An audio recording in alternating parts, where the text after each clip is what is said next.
बिस्मिल्लाहिर्रहमानिर्रहीम। अस्सलाम वालेकुम जनाब। स्टोरीज़ मैंने दो शेयर करनी है। सदर ममलिकत आरिफ अलवी साहब ने नए आर्मी चीफ के बारे में ऐलान कर दिया है। ये जो इसाक डार साहब कल मिले हैं उनसे, क्या ये उसी का जादू है? क्या है? क्या सदर ममलिकत इमरान खान की पॉलिसी से कुछ हट के कर रहे हैं? हो क्या रहा है? और ये कल से जो कह रहे हैं कुछ झूठी है कि पिंडी और इस्लामाबाद में ये फटा पड़ गया है, ये क्या चक्कर है? ये आपको सब इस बारे में डिस्कस करना है और आगाह करना है। अब आ जाएं जनाब के साथ दूसरी स्टोरी में ये भी डिस्कस करना है कि ये जो यूथ ये कल से कह रहे हैं और कुछ वीडियो बना के और इस तरीके से लोगों को गुमराह कर रहे हैं कि नवाज शरीफ ने भी ये तोशा खाने से तोहफे बेचे थे। इसकी क्या हकीकत है, इसमें मैं फैक्ट्स एंड फिगर के साथ रखूंगा आपके सामने, आपने साथ रहना है। लेकिन सबसे पहले आपको मालूम है कि अल्लाह ताला के फजल करम से, आपकी दुआओं और आपके तामुन से ज़ीएन न्यूज़ का फ्लड रिलीफ ऑपरेशन जारी और सारी है अल्हम्दुलिल्लाह। असल में हमारी कोशिश ये है, आप ही के तवस्सुत से बहुत सारी चीज़ें हम प्रोवाइड कर चुके हैं आपके सामने, उसके वीडियो प्रूफ। और मैं तो कहता हूँ जाके कोई इंटरव्यू भी कर आए, मुझे कोई मसला नहीं है, पूछ भी आए। लेकिन बस हम इलाके हम बताएंगे, दर्जनों के हिसाब से हम इलाके कवर कर चुके हैं अल्हम्दुलिल्लाह। अपनी कोशिश है कि बाकी चीज़ें तो चलो चलती रहेंगी, खाना वगैरह, पानी या बाकी चीज़ें उसमें ना, ये दिसंबर के आने से पहले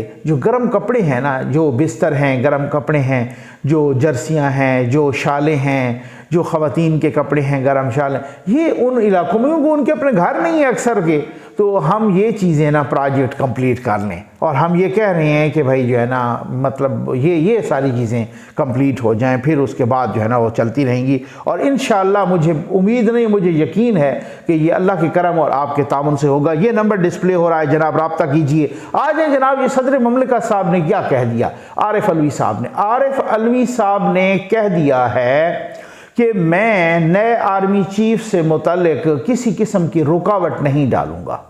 मैं वही कुछ करूंगा जो कि वज़ीर आज़म पाकिस्तान जनाब शहबाज शरीफ साहब जो चीज़ मुझे भेजेंगे, मैं उसी पर मिन्नवाना अमल करूंगा। मैं किसी किस्म का रखना नहीं डालूंगा।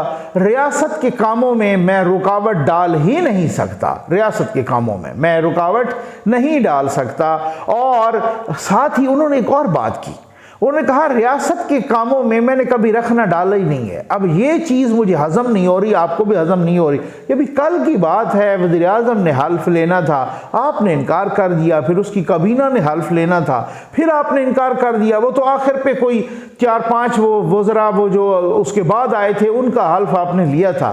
तो ये क्या रियासत के काम में रखना डालना नहीं है? तो ये क्या है? खैर, अब वो पता नहीं उनका सॉफ्टवेयर अपडेट हुआ है या अब वो पता नहीं उनको किसी ने सिखाया है, ये को बिल्ली वाला चक्कर है, क्या चक्कर क्या है? ठीक हो गया ना? क्या वो इमरान खान की पॉलिसी से हट के कर रहे हैं? ये क्या सूरत है? अब कुछ लोग कह रहे हैं कि उन्होंने इमरान खान को बता दिया है कि भाई मुझ पे उतना ही बोझ डालो कि जितना मैं बर्दाश्त कर सकूं, आपको मैं कभी भी नहीं छोड़ूंगा। अलबत्ता ये है कि जब आप मुझे कहेंगे कि जी ये नहीं करना हर सूरत में, तो फिर मैं रिज़ाइन कर लूँगा। ठीक है, अब ये सूरत हाल है। कल से यूथिये उछल कूद कर रहे थे जनाब, पिंडी और इस्लामाबाद में को फटा पड़ गया है बहुत सारी। वो फटा मैं ऑलरेडी बता चुका हूँ, ठीक हो गया ना? उसमें कोई नया फटा नहीं है, वो ऑलरेडी बता चुका हूँ। लेकिन वो जो फटा है वो सबको पता है कि नवाज शरीफ साहब नहीं मानेंगे और वही करेंगे। और उन्होंने कह दिया है कि कुछ भी होता है होने दीजिए। समझ आ गई है ना? उस फटे के बारे में मैंने आपको बता दिया। अलबत्ता जिस बंदे के बारे में मैंने आपको बताया था, सियासी फिगर हैं, एक दफ़ा फिर बता दूं कि मैं उनका नाम ज़रूर बताऊंगा दोनों सूरतों में। चाहे नया आर्मी चीफ आ जाता है, चाहे किसी को एक्सटेंशन मिल जाती है पुराना, वो मुझसे अब तक भी वो उसी अपनी बात पे कायम हैं और उसी तरह बेट लगाने को तैयार है। क्योंकि मैं बेट नहीं लगाता होता, तो लगाने को तैयार हैं। और वो कहते हैं कि आप देख लीजिएगा 6 महीने की एक्सटेंशन तो पक्की है। मैंने कहा भाई आप अभी तक भी, और आप ये मालूमात की बुनियाद पे कह रहे हैं, आप ये कह कैसे रहे हैं कि जब 3 दफ़ा आर्मी चीफ भी अनाउंस कर चुके हैं, DG SPR भी कह चुके हैं, कहते हैं फिर आप देख लीजिएगा। मैंने कहा यार ये इतनी पक्की को मालूमात है तो फिर ठीक है, मैं नाम ज़रूर बताऊंगा। मैं ये पहले इसलिए बता रहा हूं ताकि रैक पे रहे। आज कहा था इमरान खान साहब ने और बाकी भी यूथियों ने कि वो कोई सरप्राइज देंगे। अब कुछ लोगों ने मुझे बड़े अथेंटिक और बड़े मोहतरम और काबिल एहतराम और बहुत ही ज़बरदस्त किस्म के लोगों ने मुझसे रब्ता किया ओवरसीज़ पाकिस्तानीज़ में से भी कि नकवी साहब ये क्या सरप्राइज़ देने लगे हैं, क्या ये पंजाब असम्बली तोड़ेंगे। मैंने कहा भाई वो तो कब का कह रहे हैं कि पंजाब असम्बली तोड़ दें, जब ये FIR नहीं हो रही थी उस वक्त भी कह रहे हैं कि पंजाब असम्बली तोड़ दें। ये मैं आपको बताता हूँ ये समरी शमरी कहाँ पहुँची है, ये सब आपको मैं बताता हूँ। लेकिन उनको कहा था परवेज़ इलाही साहब ने, वो भी उनसे आपको पता है ना वो घाक किस्म का सियासतदान है, ऐसे तो नहीं इमरान खान ने उनको बड़ा डाकू कहा था, तो उसमें कुछ होता है ना। तो वो जनाब उनके पास आए वहाँ पे ज़मान पार्क, जो ज़मान पार्क आजकल कला बना हुआ है और कौम के 10-15 करोड़ रुपए महाना खा रहा है, वो वाला वहाँ पे वो आए जनाब और उनको बताया। उन्होंने कहा कि आप असम्बली तोड़ दें। उन्होंने कहा नहीं मैं असम्बली नहीं तोड़ूंगा, मैं रिज़ाइन कर देता हूँ, आप अगला वज़ीर आला बनवा लें। और उनको भी पता है कि अगला वज़ीर आला ये नहीं बना सकते, वो बनवा लें और उससे असम्बली तोड़वा लें, मैं असम्बली नहीं तोड़ूंगा। तो खान साहब की वो ख्वाहिश तो दिल ही दिल में मर गई, ठीक है। और अब मुझे नहीं पता कि अब उसके बाद कि उन्हें नई लालच दे के तो कोई असम्बली तोड़वाते हैं, लेकिन वो भी बहुत सियाने हैं कि हमसे असम्बली तोड़वाई गई तो फिर मसला, तो आप खैबर पख्तूनख्वा वाली तोड़ दो ना, वो क्यों नहीं तोड़ते, उसमें तो कोई मसला ही नहीं है, उसमें तो आपका अपना वज़ीर आला है, आप उसको ऑर्डर करो और 2 मिनट के अंदर अंदर वो असम्बली तोड़ देंगे, इसमें ऐसी कौन सी बात है। वो असम्बली तोड़वाएं ना उनसे।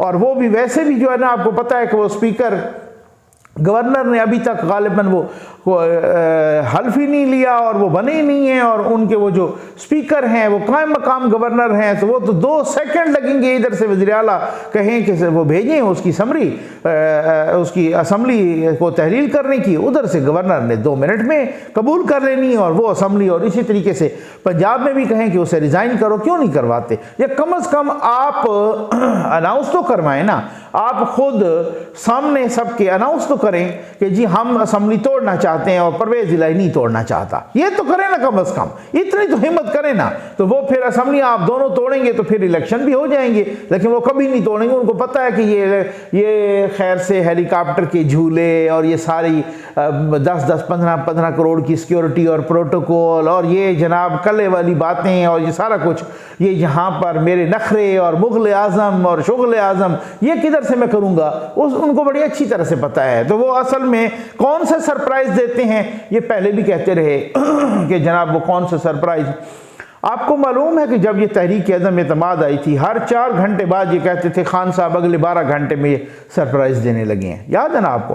खान साहब उठ के कह रहे थे कि जनाब मैं एक ही विकेट, एक ही बाल में इनकी तीनों की विकेटें उड़ाऊंगा, मौलाना फजल रहमान की भी, आसिफ अली जरदारी की भी और नवाज शरीफ की भी। आपको समझ आ गई है, ठीक है ना, कहते थे ना। और साथ ये भी कहते थे मैं तो दुआएं मांग रहा था कि अल्लाह करे कि ये तहरीक अदम एतमाद लाएं ताकि मैं इनकी विकेटें उड़ाऊं। आपको याद है या नहीं याद, ये शेख रशीद साहब इमरान खान के बकौल शीदा टली वो क्या कहा करते थे, वो कहते जो मुक्के मारते थे 172 इनके पास पूरे ही नहीं होने। आपको याद है या नहीं याद, या मैं याद करवा रहा हूं।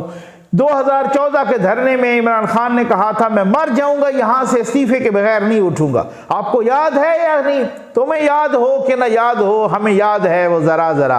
बस अब उसके बाद सरप्राइज क्या है, देखिए आज ये सरप्राइज क्या देते हैं। क्या उन्होंने आरिफ अलवी साहब को कहा हुआ है कि जो नाम आए मुझे चुपके से बता देना ताकि मैं वहां से आके यहाँ पिंडी बैठ जाऊंगा, तो फिर ये रोला डालूंगा आगे इस्लामाबाद की तरफ चलूंगा। हालत ये है खान साहब की कि खान साहब पे अब अपना वकील एतबार करने के लिए तैयार नहीं है। कल सुप्रीम कोर्ट में वही हो रही थी समाअत और खान साहब के वकील थे, आजकल हैं सलमान अकरम राजा साहब।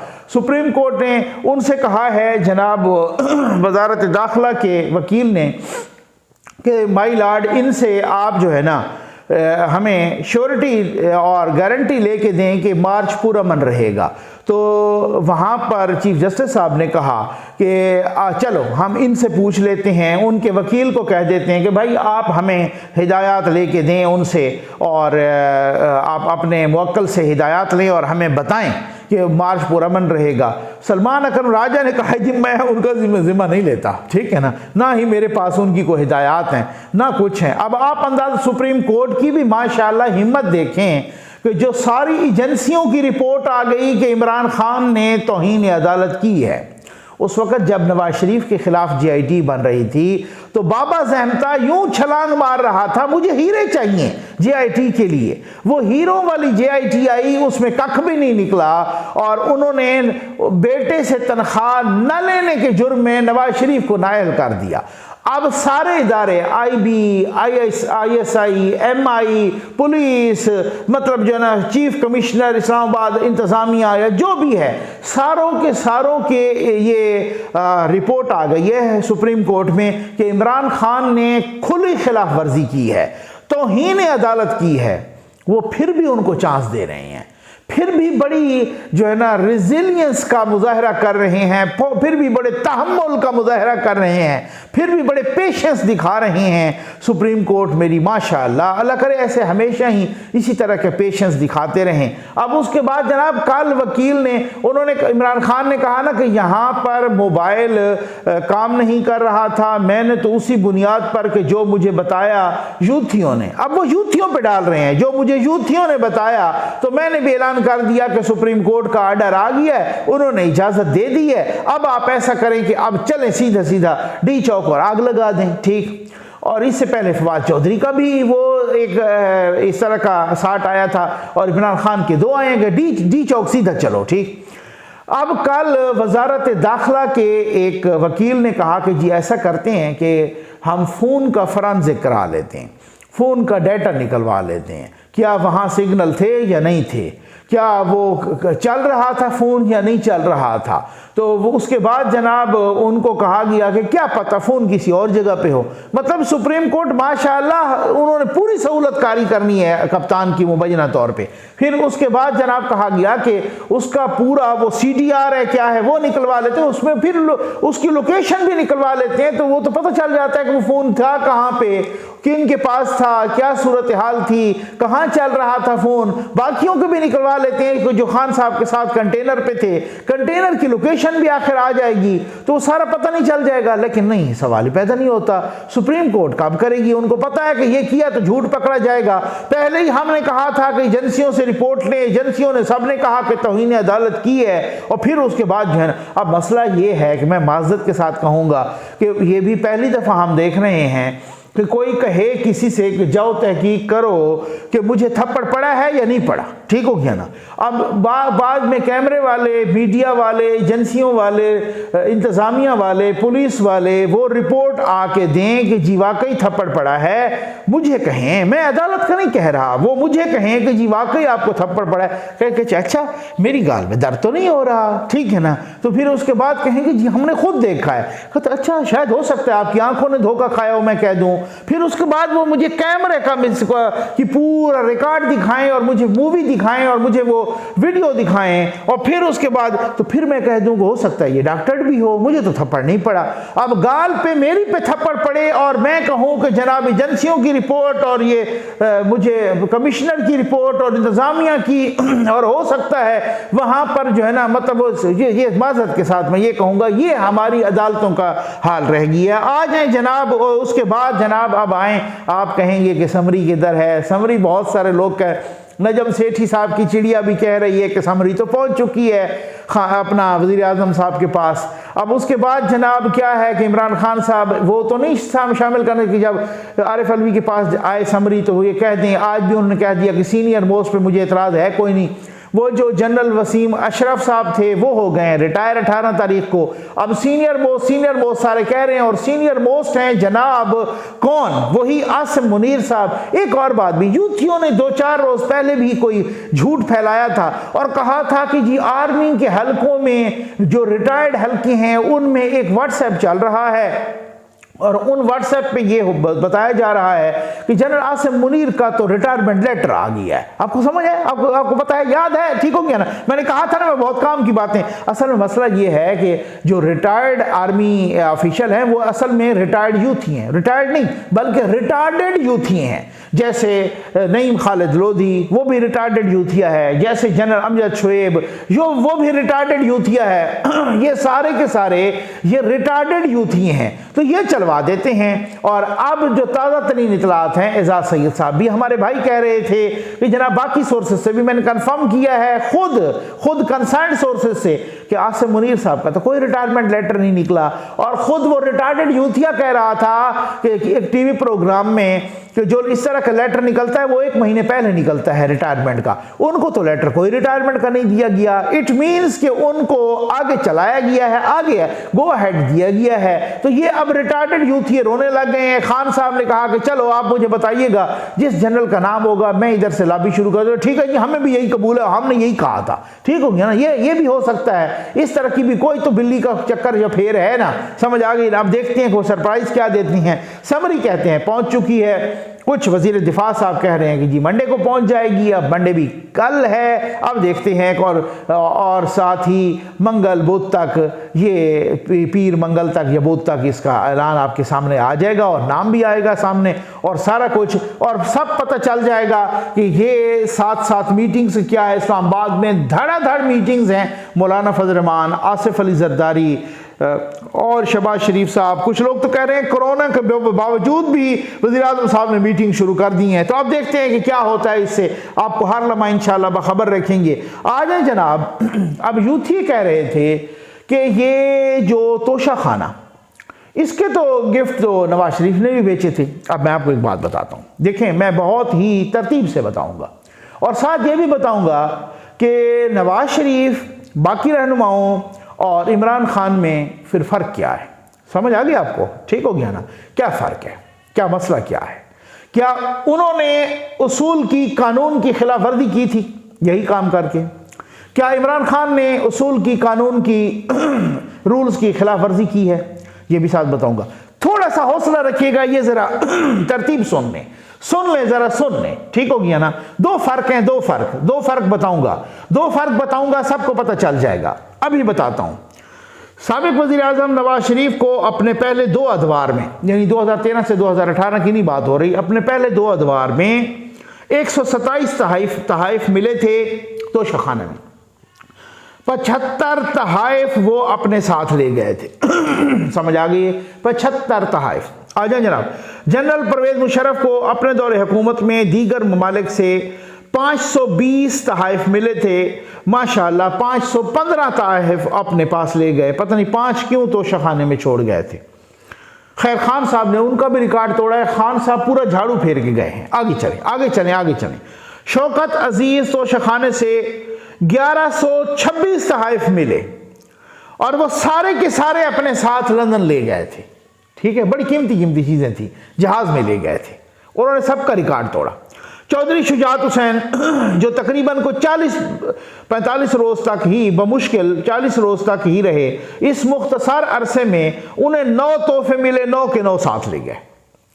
साबिक वज़ीर आज़म मीर ज़फ़रुल्लाह खान जमाली 110 तोहफे मिले जनाब, और वो 110 तोहफे सारे के सारे अपने साथ ले गए।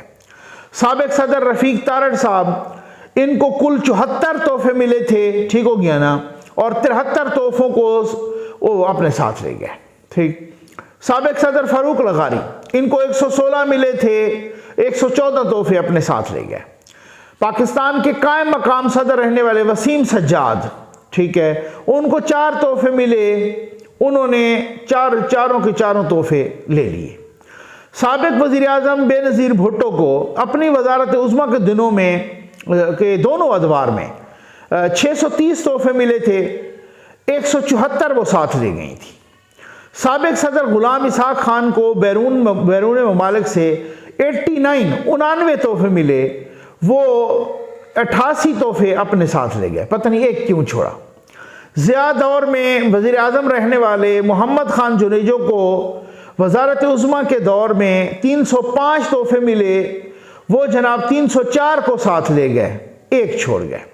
जनरल ज़ियाउल हक को 210 तोहफे मिले, 122 को अपने साथ ले गए।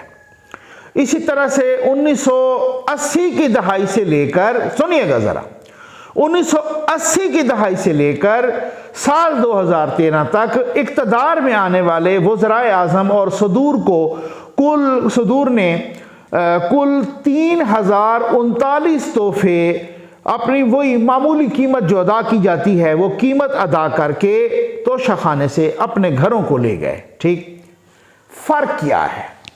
इमरान खान भी घर को ले गए, नवाज शरीफ भी ले गए, परवेज़ मुशर्रफ भी ले गए, ठीक है ना, और फ़ारूक लगारी भी ले गए, बेनज़ीर साहबा भी ले गई, बाकी सारे भी ले गए, रफ़ीक तारड़ साहब भी ले गए, वसीम सजाद भी, अब आपने ज़ियाउल हक भी ले गए। ठीक, फ़र्क क्या है? क्यों एतराज़ हो रहा है? किसी एक हुक्मरान ने भी नवाज शरीफ साहब के दौर से लेकर आप आ जाएं 2013 तक, आसिफ अली जरदारी तक, ठीक है, किसी एक हुक्मरान ने भी, फ़र्क बता रहा हूं भाई, फ़र्क ज़रा जागते रहना, यूथियों पे ना रहना, ठीक है ना, किसी एक हुक्मरान ने भी अपना एक तोहफा भी मार्केट में नहीं बेचा, वो घर ले गए हैं। हमारा एतराज़ ही नहीं है, हम तो ये कह रहे हैं खाना काबा वाली खूबसूरत घड़ी, कीमती घड़ी जब खान साहब कलाई पे बांधते और के कहते कि ये मैंने देखो तोशाखाने से ख़रीदी है रूल्स के मुताबिक। तोशाखाने के अपने रूल्स हैं, उसमें आपको ये बताया जाता है कि जनाब आपने इतने पैसे ये देने हैं और ये चीज़ ले लेनी है, और इतने परसेंटेज, और उनकी पूरी कमेटी बनती है, वो उनकी वैल्यूएशन लगाती है, उसका एस्टिमेट लगाती है, वो पूरा एक प्रोसीजर है और आप लेके जाते हैं। क्यों? क्योंकि अगर तोशाखाने से परवेज़ मुशर्रफ तोहफे लेके गया है तो परवेज़ मुशर्रफ ने नवाज शरीफ पर, बेनज़ीर पर, आसिफ अली जरदारी पर, किसी पर भी तोशाखाने के तोहफे लेने का केस नहीं बनाया। अगर नवाज शरीफ ने गलत किया होता तो नवाज शरीफ के खांसने और छींकने पर भी परवेज़ मुशर्रफ ने केस बनाए थे, ये याद है आपको। तोहफा खाने वाले, तोशा खाने वाले तोहफे वो नहीं लेके वो बनाया गया था। ये जो गाड़ियों वाला था ये बाद में बना था, समझ आ गया ना आपको ना, ठीक है। उस वाले तोहफे वो जो पहले 2 अदवार में थे उस तरीके से वो नहीं हुआ था। अच्छा, अब आ जाएं खान साहब पे। क्या एक तोहफा भी किसी ने नहीं बेचा? दूसरी असूल की खिलाफ वर्जी, एक असूल की यह खिलाफ वर्जी है क्योंकि तोहफा बेचने से तोहफे की बेतौकीरी होती है, तोहफा देने वाले की बेतौकीरी होती है, वो माइंड करता है, वो गुस्से में आ जाता है, वो एहतजाज करता है जैसे मोहम्मद बिन सलमान ने माइंड किया है, ठीक। उस तोहफे की बेतौकीरी होती है। ये सिर्फ शहनशाह के तोहफे की नहीं, ये कोई आम जैसा बंदा, मुझ जैसा गरीब बंदा भी किसी को कोई तोहफा दे और वो तोहफा आके बाजार में बेच दे कोड़ियों के मोल और वो मुझे पता चले, मेरा दिल टूट जाएगा। ये बात है, एक बात ये हो गई। दूसरी बात कि तोशा खाने से लेते हुए अगर 15% था तो किसी ने 15% अदा किया, अगर 10% था तो उसकी 10% अदा किया गया, अगर 20% था तो उसको 20% अदा किया गया। खान साहब उछलता कूदता है और क्रेडिट देते हैं खान साहब कि जी मैंने वो जो पहले 20% देना होता था वो 50% कर दिया कि अब तोहफे की आधी कीमत लगवाओगे, जमा करवाओगे, तब उसके बाद आपको तोहफा मिलेगा। अब जो सूरत हाल सामने आई है, जो खान साहब उछल कूद कर रहे हैं और क्रेडिट ले रहे हैं कि देखो जी वो तो 20% पे ले जाते थे, मैंने उस असूल को 50% कर दिया। अब खान साहब ने अपना तोहफे की घड़ी की कीमत लगवाई थी कमेटी की, वो तो बता चुके हैं फवाद चौधरी भी, बाकी लोग, वो 10 करोड़ लगवाई थी जो कमेटी ने खान साहब की, और खान साहब ने जो तोशा खाने में जमा करवाई है वो 2 करोड़ करवाई है। वो तो 20% बनती है, तो फिर 50% क्यों नहीं करवाई? अपना ला तब्दील किया, 50% कर दिया, फिर भी जो तोहफे खरीदते रहे वो 20% पे लेते रहे। अब समझ आ गई है यूथियों आपको कि पिछलों में और खान साहब में फर्क क्या था? खान साहब के साथ कोई जिद नहीं है, असल में मसला यह है कि आपका अपर चैम्बर है फारिग, आपको जो चूना लगाते हैं आप शख्सियत परस्ती में वो चूना कबूल कर लेते हैं और फैक्ट्स एंड फिगर देखते नहीं है कि आप देखो, साबित करो कि पिछले इन सारे हुक्मरानों ने कभी एक तोहफा भी मार्केट में बेचा हो। आपके खान साहब ने सारे बेचे हैं और फर्क गोगी बेच गई है, एक बात। दूसरी बात, जो उनके जमाने में जो रूल था उसमें 20%, मसलन कमेटी किसी तोहफे की कीमत, अब कुछ तोहफे ऐसे भी हैं, गालिबन कौन थे, उन्होंने इन्हीं में से कुछ थे, दरमियान से कोई तोहफे 1-2 लिए, तो कोई 1241 पर शुजात साहब थे, ये कोई टोटल जो है ना इतना ही वो किया गया। अब मसला कहने का ये है कि कमेटी एक तोहफे की कीमत लगाती है 20,000, मिसाल 80s में तो फिर तोहफों की कीमत भी उसी तरीके से कम थी ना, 20,000 लगाती है। अब 20,000 का आप 15% या 20% लगाएं फिर तो कितना बनेगा? 20,000 का 50% बनता है जनाब 10,000, 20,000 का 25% 5,000 और 20% तो यही 2,000, 3,000, 4,000, 4,500, 3,500 यही बनेगा ना, या 15%, उससे भी कम बन जाएगा वो। ये तो मुख्तलिफ हवाले से फिर रिवाइज होते रहे ना। तो फिर इसका आप बताएं कि उस हवाले से जो सूरत हाल है कि उन्होंने रूल्स की खिलाफ वर्जी की या खान साहब ने की। खान साहब ने 20% का ला 50% करके खरीद उसी 20% पे लिए। अब आप अंदाजा कीजिए, और जमा भी वही 20% करवाया, और साथ उछल कूद भी कर रहे हैं कि देखो जी हमने 50% कर दिया था। अब आपको समझ आई कि खान साहब ने रूल्स रेगुलेशंस की खिलाफ वर्जी की। खान साहब भी खरीद के घर रख लेते और पहनते और बेतौकीरी ना करते, और खान साहब भी उसी 50% पे खरीदते। अगर आपने घड़ी की कीमत 10 करोड़ रुपए लगवाई थी तो 5 करोड़ रुपए होने चाहिए थे तोशाखाने में। आज 2 करोड़ है तोशाखाने में। क्यों है ऐसा? उसी घड़ी की कीमत आपने 10 करोड़ लगवाई और आप कहते हैं कि जनाब आप 2 करोड़ रुपए आपने बेची, और वो भी बेचने के बाद जमा करवा रहे हैं। वो बेचने से पहले जमा करवाते थे। कोई फर्क का समझ आया या अभी भी यूथियों को समझ नहीं आया? यूथियों को नहीं आएगी समझ, क्योंकि उनका अपर चैम्बर फारिग है। उम्मीद है आपको वीडियो पसंद आई होगी। आपका बहुत बहुत शुक्रिया।